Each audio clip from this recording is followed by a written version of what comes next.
Dito pagtalon ko, ako'y tinamad kasi bigla ba namang naglag. Pinasok ako ng mga kalaban, kami lamang na sana. Ako do'y na shutdown pa, nagtuloy-tuloy at pati kampi ko. Isa-isang bumabagsak bro. At panoodin nyo hanggang dulo kung mananalo pa kami dito. Teka, baka kilala mo lang ako at lagi kang nanonood pero hindi ka pala naka-follow sa page. I-follow mo na yan. Isa lang.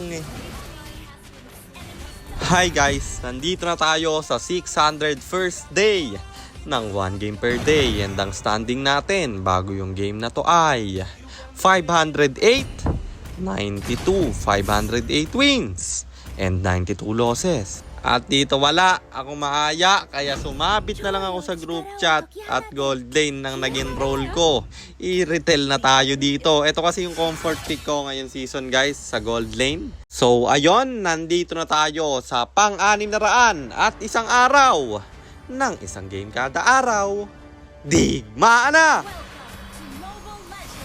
Dito inaaurahan ako ng Granger ng kalaban kasi siya na may lamang sa laning stage sa early game. Early to mid game kasi yung Granger guys. Ihirapan ako dito pero nung rumespo na yung Estes namin, sila naman yung nahirapan men, nananakbo yung Angela, hindi makasapit, mabibigyan siya.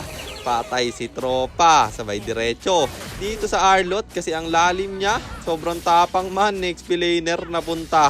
Dito sa gitna at makikipagbakbakan, dash in kay YSS. Ako'y may stun pero grabe naman yung heal ng Estes namin doon. Nag-overstay pa ako dito. Palo mag-irritel no? Kaso wala ng ultimate kaya in-out ko na lang at dumiretso sa top lane. Dito may bakbakan dahil may setup na gagawin. Yung X-Borg men, bagsak na naman yung Angela nila at may bonus tower pa. At sumama na naman yung Arlot nila. Kaso lang mapapa-flicker siya kasi aabutan namin. Sobrang dalas dito ng bakbakan. Wala kaming anti-heal dito pero mamamatay pa rin siya bro. Killing spree na tayo at aabutan pag ranger nila. Makaka-double kill pa nga. Shutdown at ang laking gold. Nakuha pa namin yung Tori sa gitna. Tapos papalagpa YSS nila. Patay tuloy yung dalawa. Aray mo. Sabay libre na turtle ang aming makukuha. Kitang kita. Yun naman na lamang kami dito. Kinakawawa ko mga kalaban bro. Kaso lang may Arlot na naman. Pero yung heal ng Este sobrang tibay. Ako pa nga ay nabuhay. Pinlikiran ng Angela. Pero ako'y mabubuhay pa. Kampi ko nga lang ang napasama. Arlot dito pumasok na naman mag-isa. Hindi sinapian ng Angela. Inutulang aray mo. Tapos nag-out yung sinapian. Sinayang at binurse namin yung Lord dito. Hindi na nakakontest yung mga kalaban na sa top lane tayo ibabasag man. Walang magawa yung Granger nila. Arlot kasi nakahiwalay. Nagtampo yung Arlot. Pero pag dash in ko dito, biglang naglag bro. Na late pa. Ultimate ng Estes namin. At napasama tuloy pistuhan. Bagsak mga kampi ko. Tatlo kaming mamamatay dito. Buti na lang na segue yan ng aming Nolan. Pero syempre babawi tayo. Papayag ba akong matalo? Inabutan ko yung Arlot dito. Siya na may mamamatay. Dumasin pa yung Yisan Shin. Kami mamamicro niya. Pero Lilia ang mapapasama. Patay nga lang din yung YSS at dalawa na lang yung natira. Pwede na namin tong irekta. Pinuko na yung dalawa. Magta-tower kami dito. Kaso lang nagkaroon sila ng minions. Kaya nag-lord na lang kami. At biners na to. Pinintay naming magmarcha. Tsaka namin nirekta. Inabutan ko pa yung Angela. Kaso lang makakasapi pa rin siya. Sayang yun pulahan. Muntik pa ako ditong mabigyan. Pero YSS pa rin mamamatay man. Buy and sell laking bibitawan. Hindi pa nga mamamatay. Yung Arlot pa ang babagsak. Pwede na namin tong irekta. Tatlo kasi patay sa kanila. Tinower ko na at natapos ang laban. Kaya panalo na naman tayo. And ang standing na natin ay 509.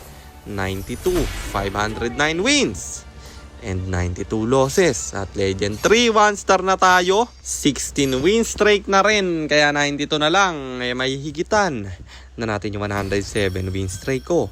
At yun lang. Sana meron kayo natutunan sa content natin na to. Kung meron man, pakishare lang. Then after nyo i-share, mag-comment rin kayo ng pa-shoutout para ma-shoutout ko kayo sa mga next nating content. At i-comment nyo na rin ang inyong mga katanungan kasi baka malay mo sa next nating content, comment mo naman ang mapili ko. At kung nagustuhan nyo yung item at emblem na gamit ko sa game na yon, eto yon: Tough Boots, Windtalker, Husklos, Berserker, Malefic Gun, and Sea Halberd. At ang emblem natin ay Assassin, talent is Fatal, Mystery Shop, Quantum Charge, and then Sprint.